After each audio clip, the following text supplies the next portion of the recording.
Salut à tous, on se retrouve pour une nouvelle vidéo, c'est parti. Alors un matin, je me suis levé et je me suis posé cette question. Pourquoi les Américains sont-ils aussi forts au basket?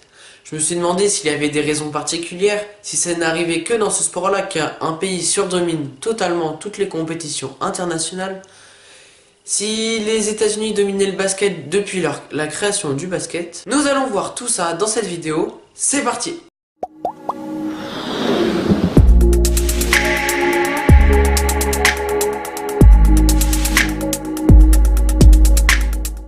Alors bien sûr, pour réaliser cette vidéo, j'ai dû faire des recherches. Et donc pour introduire, on va commencer par qu'est-ce que le basket? Quand a-t-il été inventé? Et nous allons donner quelques dates clés du basket. D'un point de vue historique, d'abord, le basket est un sport inventé aux États-Unis en 1891 par James Naismith. C'était un prof de sport canadien qui travaillait dans l'état des Massachusetts aux États-Unis. Il cherchait à occuper ses étudiants entre les saisons de football et de baseball pendant l'hiver, durant laquelle la pratique du sport en extérieur était difficile. Il souhaite également trouver une activité sportive dans laquelle les contacts soient réduits afin d'éviter tout risque de blessure. D'un point de vue un peu plus sportif maintenant, le basket est un sport collectif se jouant à 55 sur un terrain rectangulaire. L'objectif de chaque équipe est de faire passer un ballon au sein d'un arceau de 48 cm, fixé à un panneau et placé à 3,05 mètres du sol. Chaque panier inscrit pour son équipe rapporte 2 points, à l'exception des tirs qui sont effectués au-delà de la ligne des 3 points qui eux ramènent donc 3 points, et les lancers francs qui survient à la suite d'une faute qui rapporte chacun eux un seul point. Et bien évidemment, c'est l'équipe avec le plus grand nombre de points qui remporte la partie. Alors maintenant, passons à quelques dates importantes du basketball. Alors le premier match officiel de basketball fut joué le 11 mars 1892 entre des élèves de classe du collège de Springfield et les professeurs. En 1932, la FIBA est créée. C'est la Fédération internationale de basketball amateur. C'est elle qui détermine beaucoup de choses comme les règles officielles, la supervision des arbitres internationaux, les spécifications relatives aux équipements.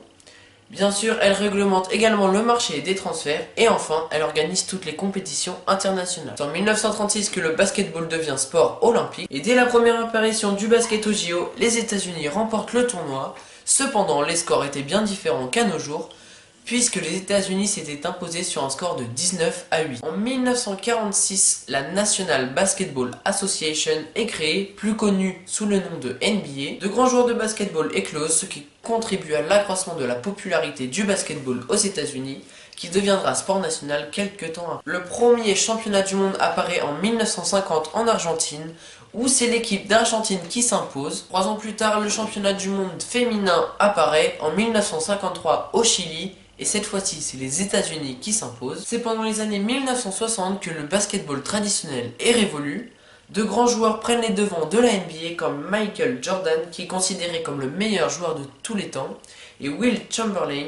Il détient encore énormément de records de statistiques, comme notamment le nombre de points marqués dans un seul match, qui est égal à 100. Le tir à 3 points est instauré dans les règles seulement en 1967. Après 1970, la NBA est au-dessus de tous les autres championnats mondiaux, tant en termes de popularité que de budget ou encore de niveau de jeu. Et enfin, l'épreuve féminine de basket ne devient olympique qu'en 1976 lors des JO de Montréal.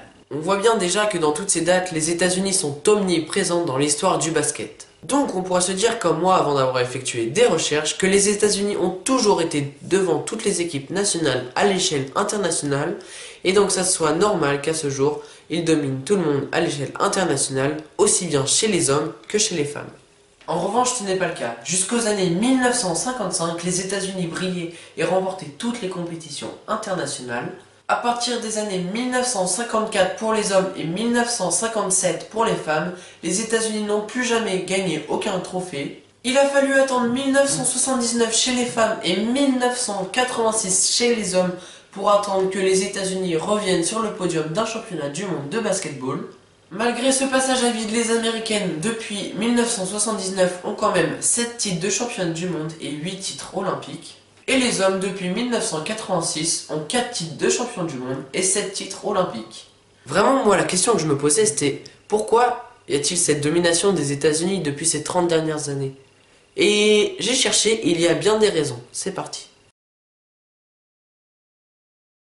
Alors tout d'abord, il faut savoir que la ligne des 3 points aux États-Unis est reculée de 48 cm par rapport à la ligne dans les championnats internationaux ou même dans les championnats européens ou asiatiques. Ce qui me paraît logique de penser que les Américains ont une meilleure précision à force de s'entraîner à tirer à 3 points 48 cm plus loin que tous les autres pays.